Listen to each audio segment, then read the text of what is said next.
Hello everybody, यह है class 9th chapter 2 का पार्ट नंबर 10 और इसमें हम डिस्कस करने वाले हैं in text exercise and question answer. इससे पहले भी हमने 9th पार्ट में इन टेक्स्ट एक्सरसाइज के कुछ क्वेश्चन डिस्कस किए थे और हमारे पेज नंबर 24 के क्वेश्चन हमारे बच गए थे। तो यदि आपने वो वीडियो नहीं देखा है पार्ट 9 तो उसको भी आप ज़रूर वॉच करें और क्वेश्चन आंसर को अच्छे से समझें। तो यहाँ पर हम शुरू करते हैं in text exercise number 4 on the page number 24। तो इसका फर्स्ट क्वेश्चन है, classify the following as physical और केमिकल चेंजेस। यहाँ पर कुछ चेंजेस लिखे गए हैं और आपको इनको फिजिकल और केमिकल चेंजेस में बांटना है या उनको अलग अलग करना है। तो हमारा जो फर्स्ट है इसमें कटिंग ऑफ ट्रीज है ना, हम इसको फिजिकल चेंज कहेंगे। Melting of butter in a pan है ना, यहाँ पर स्टेट चेंज हो रही है, सॉलिड से लिक्विड में आएगा तो ये भी हमारा फिजिकल चेंज हो जाएगा ना, ऊपर वाला भी हमारा फिजिकल था। देन रस्टिंग ऑफ अलमीरा, अलमीरा जो थी हमारी अलमारी, लोहे की अलमारी, यदि उसके ऊपर रस्ट लगता है, रस्टिंग का मतलब होता है जंग लगना, तो ये हमारा हो जाएगा केमिकल चेंज, क्योंकि जो हमारा आयरन होता है ना, आयरन का फॉर्मूला क्या होता है, आयरन Fe, फेरम इसको बोलते हैं लैटिन भाषा में, तो इसका सिंबल होता है Fe। तो आयरन पर जब जंग लगता है तो ये बन जाता है Fe2O3, ठीक है, फेरिक ऑक्साइड। तो हमारा जो यहाँ पर एक चेंज हो रहा है वह केमिकल चेंज हो रहा है। देन हमारा आता है boiling of water to form steam, water को स्टीम में बदलना, तो ये भी एक स्टेट में चेंज है, यानी कि ये एक फिजिकल चेंज है। फिर उसके बाद हमारा आता है passing of electric current through water and water breaking into hydrogen and oxygen gas. यदि वाटर में हम इलेक्ट्रिसिटी पास करते हैं तो यहाँ पर इसका इलेक्ट्रोलाइटिक डिकम्पोजिशन हो जाता है और वाटर का हमें पता है फॉर्मूला क्या होता है, H2O। तो ये जो इसकी गैसें हैं वह हाइड्रोजन और ऑक्सीजन, ये दोनों अलग अलग हो जाती हैं। तो यहाँ पर एक कंपाउंड से है ना, एक सबस्टेंस से दो नए सबस्टेंस बन रहे हैं, इसलिए ये हमारा क्या हो जाएगा, एक केमिकल चेंज हो जाएगा। Then dissolving common salt in water, यदि हम वाटर के अंदर साल्ट को मिलाते हैं है ना, तो एक मिक्सचर बन जाता है, सॉल्यूशन बन जाता है, लेकिन हम साल्ट को आसानी से वाटर से अलग कर सकते हैं, हमारा एक नया यहाँ पर कंपाउंड नहीं बनता है, तो ये भी आ जाएगा हमारा फिजिकल चेंज में, ठीक है। Then making a fruit salad with raw fruits, और यदि आप सलाद बनाते हैं है ना, बहुत सारे उसमें ककड़ी वगैरह काटते हैं, प्याज काटते हैं, मिर्ची वगैरह उनको मिलाते हैं है ना, तो हमारा सलाद बन जाता है फ्रूट्स का। तो क्या ये कैसा चेंज है ना, सलाद बनना, क्या एक नया कंपाउंड बन रहा है, नो, तो ये भी हमारा हो जाएगा physical change. Then burning of paper and wood, कागज़ को जलाते हैं आप, वुड को जलाते हैं, तो ये जो चीज़ें होती हैं जलने के बाद CO2 में और हीट में कन्वर्ट हो जाती हैं है ना, तो और भी गैसें इनमें निकलती हैं, तो हमारा एक नया पदार्थ यहाँ पे बन जाता है, इसलिए ये हो गया केमिकल चेंज। देन हमने इसका एक आंसर भी लिखा है ना, दोनों के आप टेबल बना सकते हो अलग अलग फिजिकल चेंजेस, जैसे कि हमने लिखा है यहाँ पर cutting of trees, boiling of water, melting of butter, fruit salad का बनाना, कॉमन साल्ट का वाटर में घोलना, ये सब हमारे क्या हैं, फिजिकल चेंजेस हैं। तो आप इनको अच्छे से समझ गए हैं कि हमने इनको फिजिकल चेंज क्यों कहा और केमिकल चेंज क्यों कहा। रस्टिंग ऑफ अलमीरा, passing electric current through water और उसका हाइड्रोजन और ऑक्सीजन में टूटना, पेपर और वुड का जलाना, ये सब हमारे किस में आ जाएंगे, केमिकल चेंजेस में आ जाएंगे। तो आप इनको समझ पा रहे हैं। Then question number 2, try segregating the things around you as pure substance and mixture. आपके आसपास जो चीज़ें पाई जाती हैं अपने घर में, स्कूल में, क्लासरूम में, तो उनको आपको सेग्रीगेट करना है। सेग्रीगेटिंग का मतलब होता है पृथक्करण करना, अलग अलग करना, छांटना। तो इनको आपको किस किस में अलग करना है, प्योर सबस्टेंस में और मिक्सचर में, है ना। हमने इस चैप्टर में यही पढ़ा है कि जो हमारे आसपास सबस्टेंस होते हैं प्योर होते हैं या मिक्सचर होते हैं, तो आपको उन्हीं को अलग अलग करके लिखना है ना। Listed below are the classification based on pure substance and mixture. तो यहाँ पर प्योर सबस्टेंस में हमारे आ जाता है वाटर, साल्ट, आयरन, डायमंड, है ना, ये जो हमारे आसपास की चीज़ें हैं वही हैं, ठीक है। आप इनमें और भी ऐड कर सकते हैं अपने अनुसार, पर कम से कम ये 4-4, 5-5 चीज़ें आपको दोनों में ऐड करनी है। मिक्सचर आ जाता है हमारे सोइल, सलाद, एयर, स्टील, है ना। आप कहेंगे कि स्टील तो हमें, स्टील का जैसे गिलास होता है तो एक तो वो लोहे के गिलास की तरह होता है ना, एल्यूमिनियम की तरह होता है, लेकिन स्टील हमारी एक मिक्सचर होती है, क्योंकि ये क्या है, एक एलॉय है, ठीक है। मिक्सचर क्या है, हमारी एलॉय है, मिश्र धातु है। ये आयरन, निकेल, क्रोमियम और टिन, कई तरह की कार्बन वगैरह, कई तरह की एलिमेंट से मिलकर स्टील को बनाया जाता है। तो स्टील हमारी एक मिश्र धातु है, इसलिए ये हमारी मिक्सचर में आती है। देन हमारी शुरू होती है यहाँ पर एक्सरसाइज, जो कि पेज नंबर 28 पर दी गई है। तो एक्सरसाइज शुरू करते हैं। इसमें क्वेश्चन नंबर 1 है, which separation technique will you apply for the separation of the following. आपको यहाँ पर कुछ चीज़ें लिखी गई हैं, है ना, कुछ सेपरेशन टेक्निक्स के बारे में बताना है कि आप इन चीज़ों को या इन मिक्सचर को उनके सॉल्यूशन से कैसे अलग करेंगे। तो हमारा जो फर्स्ट है वह है sodium chloride from its solution in water. आपको सोडियम क्लोराइड दिया गया है जिसे वाटर में सॉल्यूशन के रूप में बनाया गया है ना। वाटर के अंदर कौन डिजोल्व है? Sodium chloride in water. तो हमें पता है, हमने इसके लिए काफ़ी पढ़ा है ये ऑपरेशन टेक्निक, है ना। तो वही इसको हमें लिखना है। In water sodium chloride in its solution can be separated through the process of evaporation. तो आपको सिर्फ इतना ही लिखना है कि किस प्रोसेस के द्वारा आप इसको अलग कर सकते हो। तो ये एग्जाम में पूछे जाने वाला एक बहुत अच्छा क्वेश्चन है। तो आप इसको मार्क कर लें इंपॉर्टेंट के रूप में और इसको अच्छे से लर्न भी कर लें और समझ भी लें। Then B, ammonium chloride from a mixture containing sodium chloride and ammonium chloride, ना। तो ये हमने पढ़ा था वोलेटाइल मिक्सचर या वोलेटाइल कंपोनेंट को हम कैसे अलग करते हैं उनके मिक्सचर से। तो उसमें हमने सब्लिमेशन टेक्निक पढ़ी थी, है ना। तो वही हमें लिखनी है। The technique of sublimation is apt as ammonium chloride supports sublimation, ना। तो यहाँ पर हम सब्लिमेशन की टेक्निक के द्वारा यहाँ पर अमोनियम क्लोराइड को अलग कर सकते हैं। ठीक है, सोडियम क्लोराइड से अमोनियम क्लोराइड को अलग कर सकते हैं, क्योंकि हमारी जो अमोनियम क्लोराइड है ये कैसी है? यह एक सब्लिमेबल कंपाउंड होता है, इसलिए हम इसको अलग कर सकते हैं। ठीक है, सब्लिमेबल आप समझते ही हैं। सब्लिमेबल का मतलब होता है कि ऐसे पदार्थ जो सॉलिड से डायरेक्ट किसमें बदल जाते हैं? गैस में बदल जाते हैं और उड़ जाते हैं ना, वो लिक्विड में नहीं बदलते हैं। सॉलिड से डायरेक्ट गैस में बदलने वाले कंपाउंड को हम सब्लिमेबल कहते हैं या वोलेटाइल कहते हैं ना। और जो प्रोसेस होता है उसे हम कहते हैं sublimation. Then C, small pieces of metal in the engine oil of a car. हमारा इंजन का ऑयल है कार का, है ना, उसमें यदि कुछ लोहे के टुकड़े गिर जाते हैं, मेटल के टुकड़े गिर जाते हैं ना, स्मॉल पीसेज ऑफ मेटल उसमें गिर जाते हैं, तो आप उनको कैसे अलग करोगे? तो ये तो बहुत सिंपल है। Tiny chunks of metal pieces in engine oil of car can be manually filter. तो हम क्या करेंगे? उस ऑयल को छान लेंगे। ठीक है, तो जो ऑयल है वो तो लिक्विड फेज में होता है, तो वह आसानी से नीचे निकल जाएगा और जो हमारे मेटल के टुकड़े हैं ऊपर छलनी में रह जाएंगे। तो इस तरह से हम उसको अलग कर देंगे।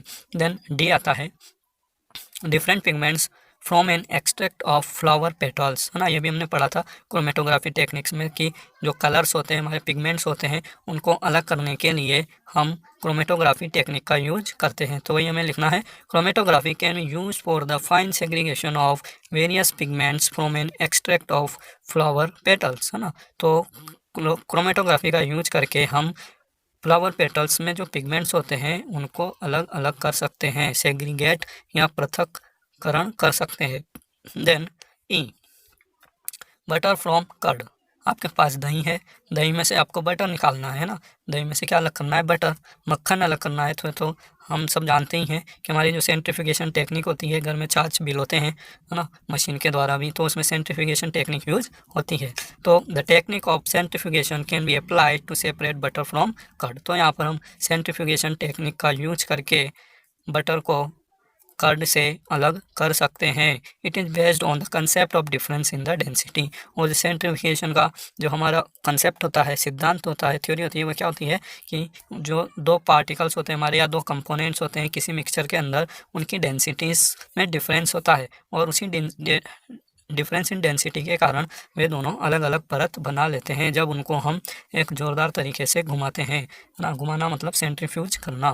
देन यदि ऑयल में वाटर मिला हुआ है, ऑयल फ्रॉम वाटर, ना, तो हम जानते हैं कि ये इमिसिबल होता है। ऑयल वाटर के अंदर घुलनशील नहीं है, है ना। It is immiscible in water. तो हमने पढ़ा था एक प्रोसेस सेपरेटिंग फनल वाला, है ना। सेपरेटिंग फनल से हम इसको अलग कर सकते हैं।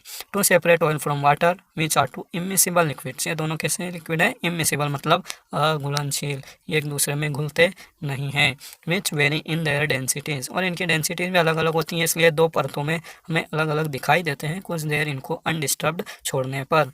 तो separating funnel can be effective method. तो इसके लिए सेपरेटिंग फनल के द्वारा हम इनको अलग कर पाएंगे, है ना। तो यदि आपको इंग्लिश थोड़ी कमज़ोर है और थोड़ा समझ में नहीं आता है, तो आप सिर्फ इतना भी लिख देंगे कि by using separating funnel we can separate oil from water. तो भी आपका आंसर बिल्कुल सही होगा। ठीक है, ज़रूरी नहीं है आप बहुत अच्छी इंग्लिश में लिखें, बहुत सिंपल तरीके से भी आप इनको लिख सकते हैं। Tea leaves from T.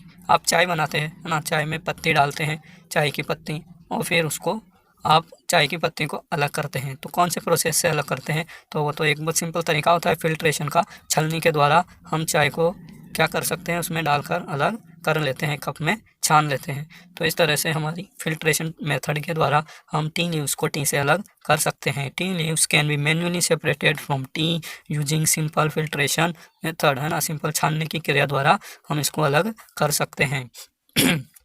Then iron prints from sand. Sand होती है हमारी बालू रेत होती है, मिट्टी होती है, उसमें यदि हमारे आयरन की छोटी छोटी पिंस होती हैं वो गिर जाती हैं, तो आप उसको कैसे अलग करोगे, है ना। तो हमें पता है कि जो आयरन होती है वह उसकी एक विशेष प्रॉपर्टी होती है। क्या होती है? That is magnetism. यह चुंबक की तरफ आकर्षित होती है। तो यदि हम वहाँ पर चुंबक लेकर जाएंगे तो सैंड में से आयरन की सारी पिन अलग हो जाएंगी। Iron pins can be separated from sand either manually और with the use of magnets, है ना। यदि पिन्स हमारी थोड़ी बड़ी हैं और आसानी से हमारे हाथ में आती हैं तो हम उनको मैन्युअली हाई हैंड पिकिंग के द्वारा भी अलग कर सकते हैं। और उससे सिंपल तरीका हुआ, यदि हमारे पास मैग्नेट है तो हम उसको मैग्नेट के पास ले जाएंगे। With the use of magnet, as the pins exhibit strong magnetic quality, which can be a key characteristics and taken into consideration, है ना। तो यदि हमारे पास मैग्नेट है तो मैग्नेट हम उसके पास लेके जाएंगे तो मैग्नेटिक क्वालिटी की वजह से पिन्स मैग्नेट पर चिपक जाएगी और हमारी सेंड में से पिन्स अलग अलग हो जाएंगी। Then I wheat grains from husk. Husk यानी क्या होता है? भूसा। जब हम फसल की कटाई करते हैं तो उसमें अनाज भी होते हैं, है ना। तो उस अनाज में हमारे दाने भी होते हैं, भूसा भी होता है, सब कुछ होता है। तो उस भूसे को हम दानों से कैसे अलग करेंगे? तो ये भी हमने पढ़ा है, विनोइंग या सेडिमेंटेशन हमने टेक्निक्स पढ़ी थी, तो इसको देख लेते हैं। The differentiating properties between husk and wheat is that there is a difference in their mass, है ना। तो यहाँ पर जो डिफ्रेंशिएटिंग प्रॉपर्टी होती है कि उन दोनों कंपोनेंट में क्या अंतर है। तो है तो दोनों एक ही प्लांट के प्रोडक्ट, लेकिन उनके मास में काफ़ी अंतर होता है। हमारे व्हीट ग्रेन्स भारी होते हैं और जो भूसा होता है हल्का होता है। It treated with a small amount of wind energy. तो हम यहाँ पर एक विंड एनर्जी का यूज करके इनको अलग करने की कोशिश करेंगे। A remarkable variation in the moving distance is notice. तो जैसे विंड एनर्जी में हम इनको ऊपर से डालेंगे, है ना, विनोइंग प्रोसेस में, तो हमारे दाने तो हैं जो वहीं नीचे गिर जाएंगे और जो भूसा होता है वो आगे उड़ जाता है। Hence to separate them the sedimentation winnowing process can be applied. तो हम यहाँ पर विनोइंग प्रोसेस को आसानी से यूज करके हमारे अनाज के दानों को हस्क से अलग कर सकते हैं। Then fine mud particles suspended in water. जो मड के पार्टिकल, फाइन मड पार्टिकल यानी कि बहुत छोटे छोटे बारीक मिट्टी के कण होते हैं, यदि वह वाटर के अंदर मिले हुए हैं, है ना। आपने देखा होगा कभी कभी कुछ पीला मटमैला पानी नल में आता है ना, तो हम उसको कुछ देर रख देते हैं भरकर किसी बर्तन में, तो उसके जो मिट्टी के कण होते हैं वह धीरे धीरे नीचे बैठ जाते हैं। तो वही टेक्निक हमें यहाँ पर लिखनी है जिसे हम कहते हैं सेडिमेंटेशन, ठीक है। Due to the property of water, sand और fine mud particles tend to sink in the bottom as it is denser provided they are undisturbed, है ना। तो जो हमारे मिट्टी के पार्टिकल्स होते हैं वे नीचे बैठ जाएंगे यदि हम उसको अनडिस्टर्ब थोड़ी देर के लिए छोड़ देते हैं। Through the process of sedimentation decantation water can be separated from the fine mud particles as the technique is established on obtaining clear water by tilting it out। हाँ, तो हम पहले प्रोसेस करेंगे सेडिमेंटेशन। सेडिमेंटेशन मतलब जो हमारा पात्र है, जो भी बर्तन है ना, उसको हम अनडिस्टर्ब छोड़ देंगे कुछ देर के लिए, 1-2 घंटे के लिए, तो मिट्टी के पार्टिकल जो होते हैं वो नीचे बैठ जाते हैं। फिर उसके बाद हम प्रोसेस करते हैं डिकेंटेशन। डिकेंटेशन का अर्थ होता है निथारना। हम इसको थोड़ा सा तिरछा करेंगे बर्तन को और पानी को ऊपर ऊपर से हम निथार लेंगे, है ना, उसको डिकेंट कर लेंगे, तो हमारा जो वाटर है वह मिट्टी के पार्टिकल से अलग हो जाएगा, ठीक है। तो यहाँ पर सेडिमेंटेशन और डिकेंटेशन 2 तरह के प्रोसेस आपको अपनाने हैं। और टिल्टिंग का मतलब होता है तिरछा करना, है ना। डिकेंटेशन के लिए हम क्या करेंगे, उसको थोड़ा तिरछा करेंगे। Now question number 2, right the steps you would use for making tea, है ना। आपको यहाँ पर स्टेप्स लिखनी है, चरण लिखने हैं जब आप चाय बनाते हैं। Use the word solution, solvent, solute, dissolve, soluble, insoluble, filtrate and residue.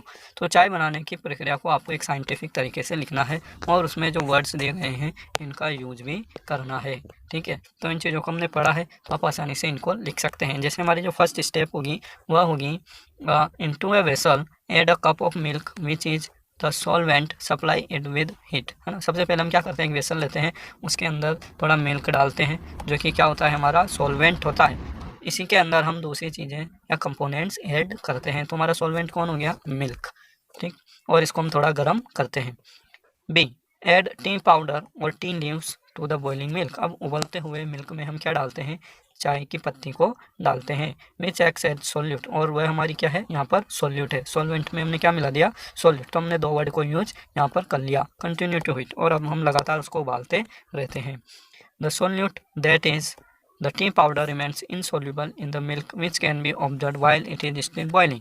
तो हमारा जो सोल्यूट है, हमने जो टी पाउडर मिलाया है ना, उनका कलर दूध में ज़रूर आ जाएगा, लेकिन वे पूरी तरह से उसमें घुलनशील नहीं है ना। वो जो पत्तियाँ होती हैं, they are insoluble in the milk. तो हमने एक और वर्ड का यहाँ पर यूज कर लिया, इनसोल्यूबल का। Which can be observe while still boiling, और ये पत्तियाँ हमें बॉइलिंग करते समय दिखाई दे सकती हैं या बिल्कुल दिखाई देती हैं।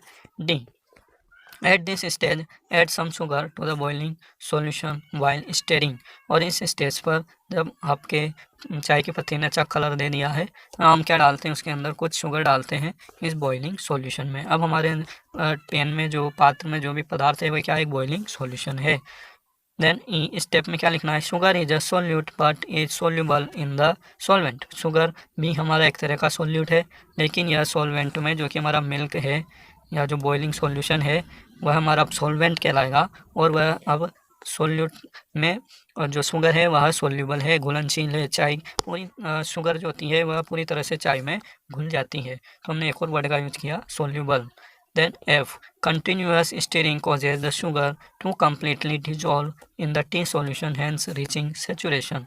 तो लगातार हिलाते रहने से, कंटिन्यूअस स्टीयरिंग मतलब लगातार हिलाते रहने से हमारी जो शुगर होती है वह टी सॉल्यूशन में पूरी तरह से डिजोल्व हो जाती है, घुलनशील हो जाती है, और इस तरह से उसमें सेचुरेशन हमें प्राप्त हो जाता है ना, हमारी चाय जो है संतृप्त अवस्था में आ जाती है।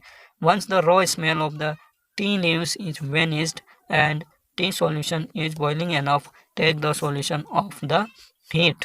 जब हमारा जो रॉ स्मेल होती है टी लीव्स की वो ख़त्म हो जाती है ना, उसकी जो स्मेल होती है सारी हमारी चाय में चली जाती है, टी लीव्स की, चाय की पत्ती की, और अच्छा कलर आ जाता है ना, और टी सॉल्यूशन हमारा अच्छी तरह से उबल चुका होता है, बॉइल्ड एनफ, पर्याप्त मात्रा में वह उबल जाता है। Take the solution of the heat, अब हम सॉल्यूशन को हीट से अलग कर देंगे, यानी कि उसकी जो स्टोव या गैस जो भी हमने जला रखा है उसको बंद कर देंगे। फिल्टर और strain it to separate tea powder and the tea solution. अब हम क्या करेंगे, टी पाउडर को, हमारा जो टी सॉल्यूशन है उसको फिल्टर करेंगे, है ना। क्यों करेंगे, ताकि हमें उसमें से चाय की पत्ती को जो उसमें अघुलनशील थी उनको अलग करना है।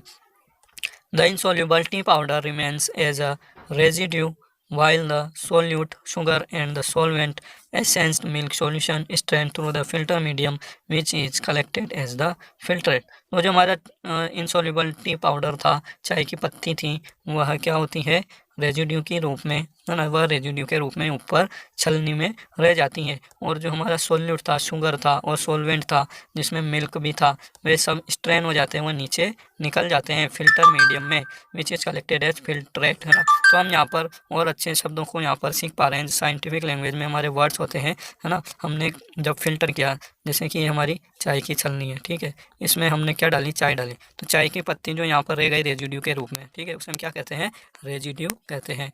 और जो हमारे नीचे प्राप्त होगी चाय, है ना, शुद्ध चाय, उसे हम कहते हैं फिल्ट्रेट, ठीक है। फिल्ट्रेट का मतलब आप समझ पा रहे होंगे, और रेजिड्यू का मतलब भी आप समझ पा रहे होंगे। तो ये वीडियो काफ़ी लंबा हो चुका है, तो नेक्स्ट जो हमारे क्वेश्चंस हैं एक्सरसाइज के, वे नेक्स्ट वीडियो में आप उनको देख पाएंगे, समझ पाएंगे। तो आपने यदि चैनल सब्सक्राइब नहीं किया है तो इसको ज़रूर सब्सक्राइब कर लें और बेल आइकन को भी दबा लें। Okay, thank you.